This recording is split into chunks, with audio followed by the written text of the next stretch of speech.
overnight. Special counsel Jack Smith claims there was enough evidence to convict Donald Trump at trial for his actions on January 6, 2021, and says that Trump has not been exonerated for his actions surrounding that day.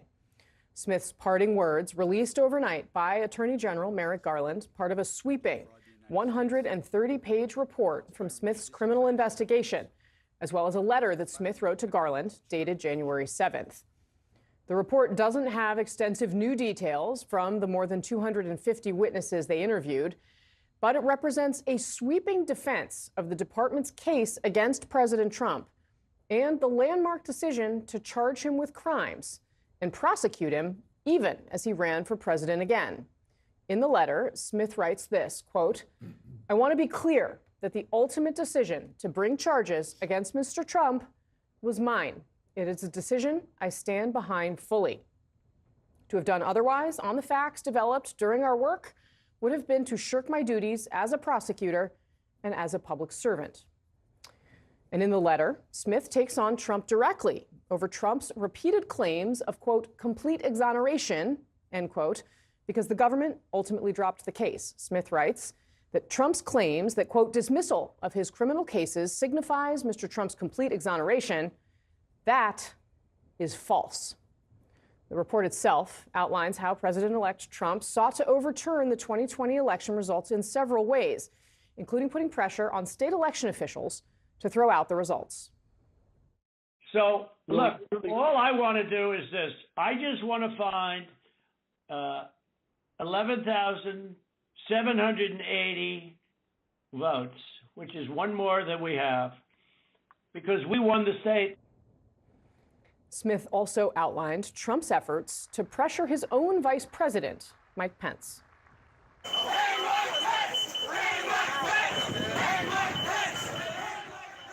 Those efforts culminating on January 6th, 2021, after Trump addressed a crowd of his supporters before many of them marched on the Capitol to disrupt the transfer of power. Smith recounts several events from that day, including when Trump sat back at the White House, watching rioters attack the Capitol while sitting in the Oval Office dining room. While they're alone, he sent off a tweet. Rioters then read it out loud in almost real time with a bullhorn.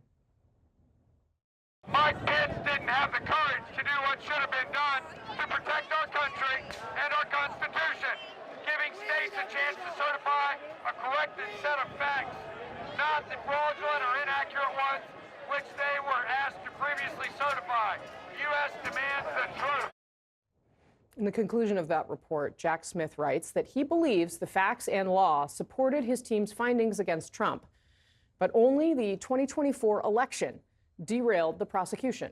Smith writes this, quote, "Indeed, but for Mr. Trump's election and imminent return to the presidency, the office assessed that the admissible evidence was sufficient to obtain and sustain a conviction at trial." Donald Trump's lawyers attempted to keep the report under wraps, but that was ultimately rejected by the courts. Trump himself responded directly to the report on social media overnight. He wrote this in part, quote, "Jack is a lame-brained prosecutor who was unable to get his case tried before the election, which I won in a landslide. The voters have spoken." Our panel's here to discuss. Stephen Collinson, CNN politics senior reporter; Elliot Williams, CNN legal analyst, former federal prosecutor; Kate Bedingfield, CNN political commentator, former Biden White House communications director; and Brad Todd, CNN political commentator and a Republican strategist. Welcome to all of you. Thank you all for being here. Stephen Collinson, I actually want to start with you as we think about the big picture here, because Donald Trump is correct. The voters have spoken. All of those things that we just saw play out, they happened, and the voters said, perhaps they didn't say we don't care about that, but they said, we care about other things more. We want to send you back to the Oval Office. This reads to me as a sweeping defense by Jack Smith of how the department conducted itself in dealing with this matter. How do you read it? Yes, and I think it shows why the president-elect was so keen for none of this to come out before the election. And it's sobering when you think that the person who allegedly committed these acts will next week swear an oath to uphold the Constitution. Just because we knew a lot of this stuff, we've seen it play out many times, it doesn't mean it's any less shocking. And while I think millions of Trump's supporters are justified in being jubilant that he will return to power next week, this explains why so many people will see this as a moment of fear and trepidation. Elliot, how do you understand it as the lawyer that you are, a person who has worked inside the department? They clearly, Jack Smith is also under pressure, right? He has left, he's separated from the Justice Department, but Trump has suggested that he may go after him in some way.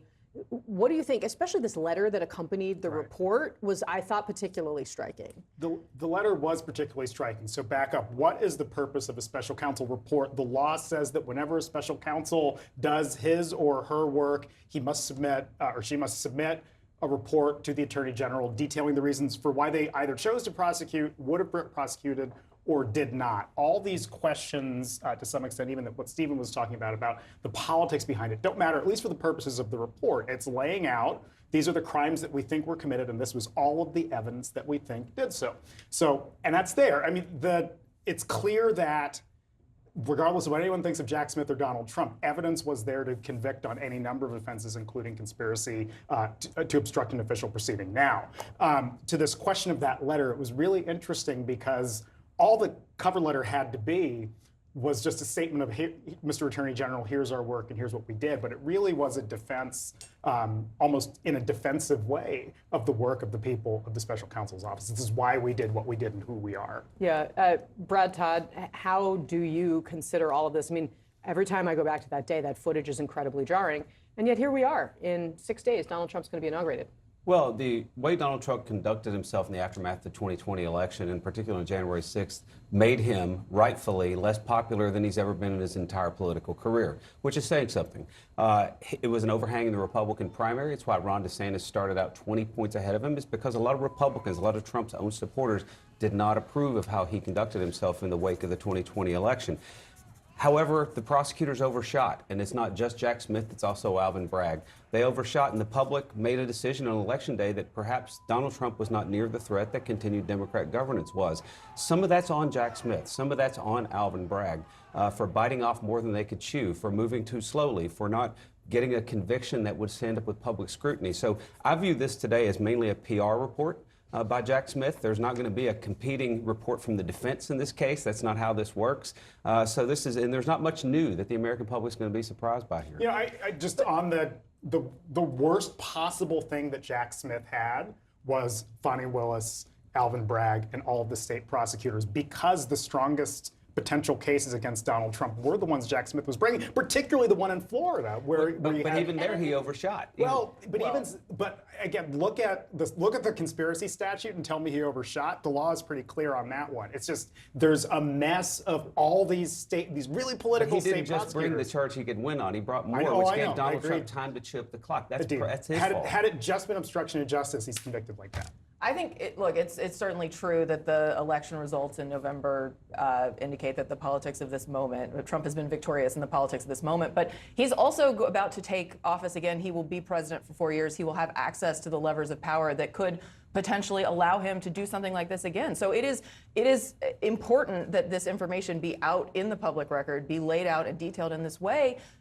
when we're potentially looking at the possibility of Trump committing these kinds of acts again. And so I think I would disagree that it is solely a PR document, because I think it does lay an important predicate for this man who's about to take office and have his hands on the levers of power again. The public knows this. I want to give the public credit. The public knows all of these things. They hold it against Donald Trump. They decided Democrats were a bigger threat this time. And I think that the way that Jack Smith and Merrick Garland proceeded on all of this, timing-wise, I think there are a lot of questions that can be asked about that. That's what I was going to ask you about specifically, because it's not just Donald Trump and the right that Jack Smith seems to address in this letter and in this report. He also defends himself against some of these charges on the left that it took too long, right? Yeah. He kind of goes into great detail about these are the ways in which they delayed. We had to spend months convincing, or going to court to get Mike Pence to testify, among other things. But I mean, how much blame do you put on the Justice Department? Because Democrats seem to lay quite a bit of blame for the delays at Democrats' feet. Yeah, I mean, look, I think if you look back over the course of these 4 years, I think there are certainly moments where it is easy to argue that Garland and then Smith should have moved more quickly. I'm certainly not a lawyer. I obviously respect the challenges that Jack Smith had in moving forward legally in the process. I understand you can't just wave a wand and